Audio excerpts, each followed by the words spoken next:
talk about mental health. I want to share a little bit about my story. That's not the focus for today. It's not a sob story.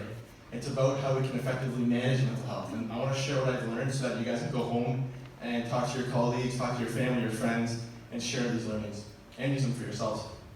So when I was in high school, I was dealing with anxiety in and out, performance anxiety in sports, social anxiety at school, that kind of stuff. Got into university, went to Laurier for business. Any Laurier grads out there? And then the depression kind of kicked in. And so I had these periods of anxiety, periods of depression, periods of both, which aren't the best. And I had no idea what was going on. I was so confused. And I had no idea how to manage it. So after about a year of dealing with this on my own and really get into some tough situations, I eventually booked an appointment with a social worker on campus. Most terrifying thing I had ever done, walking up to that office. And I opened up to her and I told her everything. And I walked away from that session feeling like all the weight had been lifted off my shoulders. I couldn't call any of my friends without anxiety. Walk up to a cute girl on campus, put my hand up in a 100-person or 200-person lecture.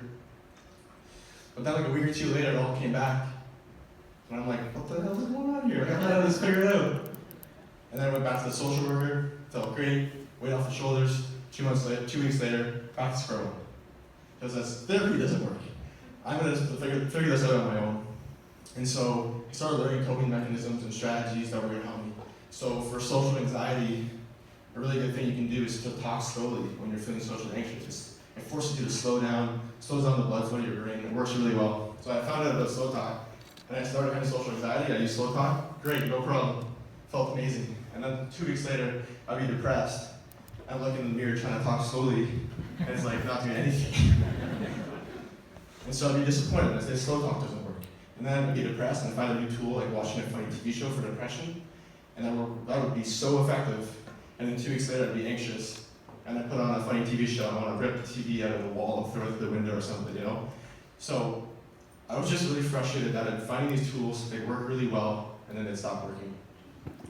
So I went through over a year of doing that, new tools, disappointed.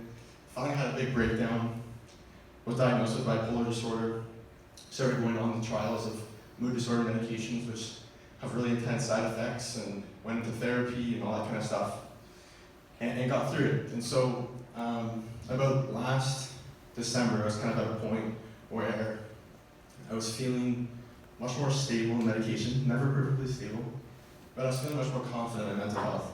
And I really felt like I wanted to share my story to everyone. And so that was kind of the beginning of me thinking about this ride. I'm a big cyclist, but I thought this ride would be a perfect way for me to attract attention by biking across Canada to mental health awareness and getting people talking. And at the same time, I wanted to share my story to every single person I could possibly share it with. And so, yeah, that brought me to my meeting with Cam in April.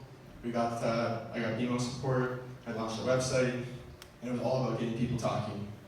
One of the funniest things about this whole journey for me is that when I was creating the website, mindcycle.com, if you want to check it out, the first name on the page is, "Hi, my name is Ryan Martin, and I have anxiety, depression, and bipolar." And when I was creating that website for the first time, I left out bipolar. I left it out because I was nervous what people were going to think about that. And then I literally was sitting on the couch, I caught myself and I'm like, what am I doing? This is the exact opposite of what I'm trying to achieve with this ride.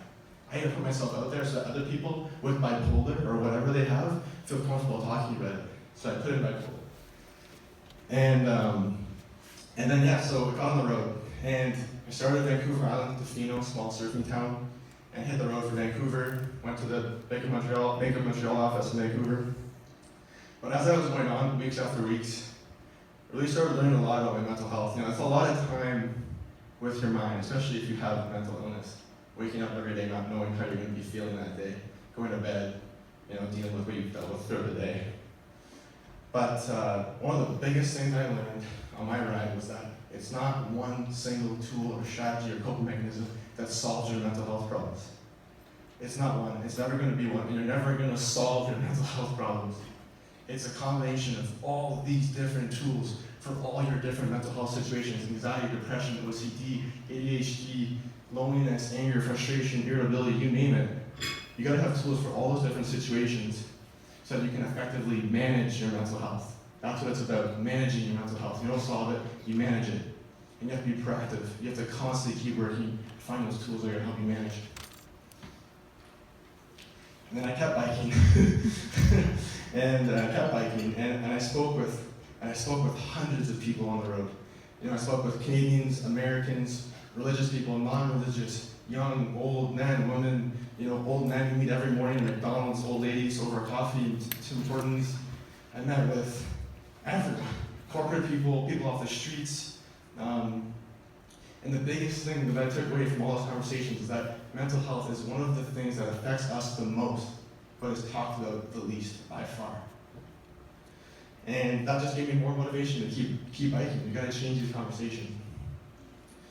And so that kind of brought me, I don't want to go through too much detail for the ride, but I finished the ride 3 weeks ago in Newfoundland with a disgusting beard and huge legs and horrible tan lines. I think it's short there, but your jeans aren't this tight normally.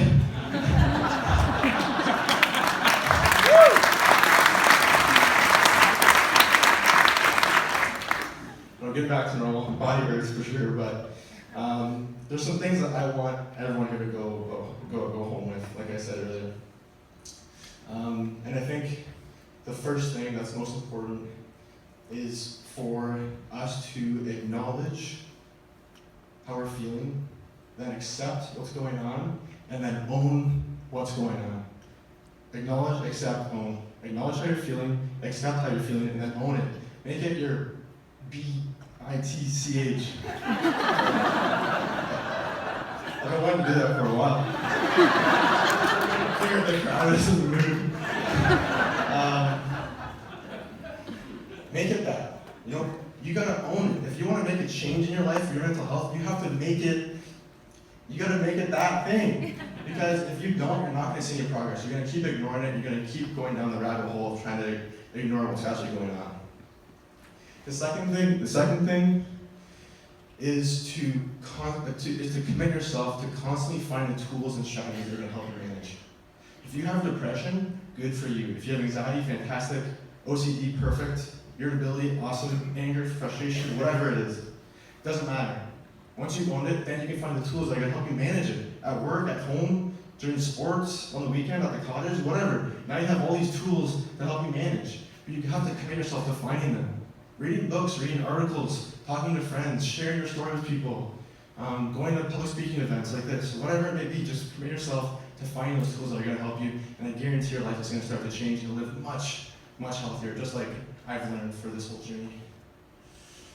And the third thing is kind of like a challenge for everyone here, 2-part challenge. The first challenge is this, if you're in this room and you're struggling, I dare you to pick one person in your life to open up to. And I can promise you, I can almost guarantee that's going to change your life. And the second part of this challenge is that if someone approaches you who is struggling, I dare you to come back with support and love and compassion, because you can seriously change their life. Okay, that's everything I kind of want to touch on. I hope everyone here can kind of digest this material, go home, share with their family, share with their friends, share with their colleagues when you go back to the office. And we can all start living much healthier. So thanks for the time, appreciate everyone listening, and have a good night.